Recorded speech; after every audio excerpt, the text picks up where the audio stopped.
સુરેન્દ્રનગર દસાડામાં માતૃભાષા સપ્તાહ અંતર્ગત માતૃભાષા મહોત્સવની ઉજવણી કરવામાં આવી છે। સોમવારે ગુજરાત સાહિત્ય અકાદમી અને સેતુ સંસ્થા ખારાગોળાના સંયુક્ત ઉપક્રમે માતૃભાષા સપ્તાહ અંતર્ગત માતૃભાષા મહોત્સવ 2026ની ઉજવણી કરવામાં આવી હતી, જેમાં ગુજરાત સાહિત્ય અકાદમીના અધ્યક્ષ તેમજ મહામાત્ર ભાગ્યેશ ઝા અને ડોક્ટર જયેન્દ્રસિંહ જાદવની પ્રેરણાથી આ કાર્યક્રમ સફળ રહ્યો હતો। કાર્યક્રમમાં 11 બાલિકાઓએ સુંદર સ્વાગત ગીત રજૂ કર્યું હતું। દીકરી આશાએ ગુજરાત ગીતનું સુંદર ગાન કર્યું હતું। સેતુ સંસ્થાના સૌ કાર્યકરોએ સંપૂર્ણ યોગદાન આપ્યું હતું।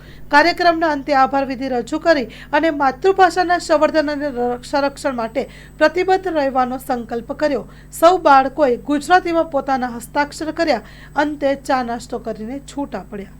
Story report by Minash Malik, Surendranagar.